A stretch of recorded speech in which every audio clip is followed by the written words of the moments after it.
बर' फरायसा आफादनि मोनसे बाख्नायजाथाव हाबाफारि उदालगुरि जिल्लानि एबसुनि मोनसे बाख्नायजाथाव हाबाफारि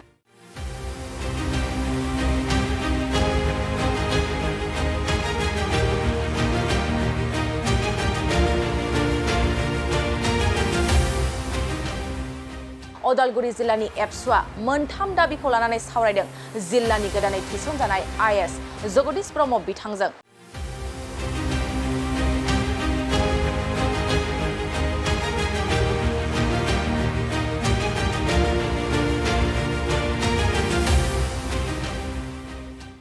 माहारिनि मोनफ्रोमबो जेंनाखौ नोजोर होनानै जुजिबोदों आरो खामानि मावबाय थादों दुलाराय बर' फरायसा आफादा। थिग बेबादिनो फिन आरोबाव उदालगुरि जिल्ला दुलाराय बर' फरायसा आफादा माहारिनि बर' बिजोंनि मोनथाम जेंनानि सायाव उदालगुरि जिल्लानि गोदानै थिसनजानाय आइएस जगदीश प्रसाद ब्रह्म बिथांनो गांसे गोसोखां बिलाइ गथायनायजों लोगोसे सावरायो। गुबुन गुबुन समाव गुबुन बायदि महर लानानै माहारिनि जेंनाफोरनि सायाव बिथा खालामना बर' हारिनि माहारियारि सिनस्रि आफाद महरै खामानि मावबोनाय उदालगुरि जिल्ला दुलाराय बर' फरायसा आफादनि लोगो आफादगिरि दर'नि बर' आरो गाहाय नेहाथारि बाबुल बर'नि मोनसे गोख्रों थान्दै हानजाया दिनै जिल्लानि सिङाव थानाय बर' बिजोंनि फरायसालिफ्राव खनले नुजानाय बायदि जेंनाफोरखौ लानानै दिनै उदालगुरि जिल्ला फरायसालि नायगिदिंगिरि जगदीश प्रसाद ब्रह्म बिथांनो गांसे गोसोखांलाइ गथायो। बेराम आजार जानाय सुबुंफोरनि थाखाय इसवार पलिक्लिनिक एन्ड रिसार्च सेन्टारा गोबां खाबुफोर लाबोदों। बे इसवार पलिक्लिनिक एन्ड रिसार्च सेन्टाराव गोबां बेराम जानाय सोखानो हाग्रा मोजां रोंगौथि गोनां डक्टरफोर दं। क'क्राझार सहरनि खारगामि निउ फ्लाइअभारनि साखाथियाव थानाय इसवार पलिक्लिनिक एन्ड रिसार्च सेन्टारा गोबां फेसिलिटिज एबा खाबुफोर फोसावदों। इसवार पलिक्लिनिक एन्ड रिसार्च सेन्टारनि फेसिलिटिफोरानो जाबाय obstetrics and gynaecology, general surgery, orthopaedic surgery, laboratory, ultrasonography, casualty, paediatrics, pathology, pharmacy, laparoscopy surgery, NICU, x-ray आरो इसवार पलिक्लिनिक एन्ड रिसार्च सेन्टारा 24 घन्टा जेब्लाबो खुलायै थागोन।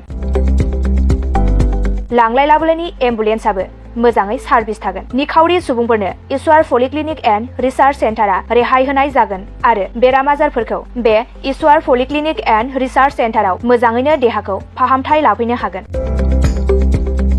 खम बेसेनाव जायखिजाया समावनो अपारेशन खालामनो हानाय जागोन। आबुङै खौरां लाहरनो थाखाय 9395024949 जानबुं नाम्बाराव खौरां लाहरनो हागोन आरो इमेल iswarpoli30june@gmail.com आव जगाजग खालामनो हागोन। नमस्कार, মই ঈশ্বৰ পলিক্লিনিক ৰিচাৰ্চ চেণ্টাৰৰ সুপাৰিনটেণ্ডেণ্ট ডক্টৰ CK ডিমাৰীয়ে কৈছোঁ। আমাৰ এই ঈশ্বৰ পলিক্লিনিক ৰিচাৰ্চ চেণ্টাৰটো কোকৰাঝাৰৰ খাৰগাঁৱৰ ফ্লাইঅভাৰৰ তলতে এইটো নতুনকৈ আৱাজ স্থাপিত হৈছে এটা নাৰ্ছিং হোম। ইয়াতে আমাৰ এই নাৰ্ছিং হোমত বিভিন্ন বিভাগৰ চিকিৎসা কৰা হয়, যেনেকৈ অৰ্থ'পেডিক্সৰ আৰু গাইনক'লজি আৰু তাৰপিছতে জেনেৰেল চাৰ্জাৰী আৰু আমাৰ ইয়াতে জেনেৰেল চাৰ্জাৰী হোৱাৰ লগতে লেপাৰোস্কোপিক অপাৰেশ্যনো হয়। আমাৰ ইয়াতে সুবিধা আছে, যেনেকৈ আমাৰ লেবৰেটৰী আছে, এক্স-ৰে, ছ'ন'গ্ৰাফি, এইবিলাক সম্পূৰ্ণ আমি ৰাইজক ছাৰ্ভিচ দিবৰ কাৰণে যুগুতাইছোঁ।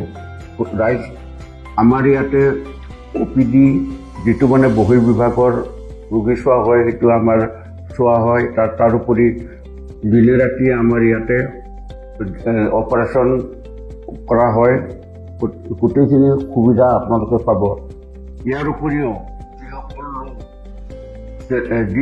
যিসকল লোক আৰ্থিকভাৱে তেওঁলোকৰ দুৰ্বল, তেওঁলোকক আমি ৰেহাই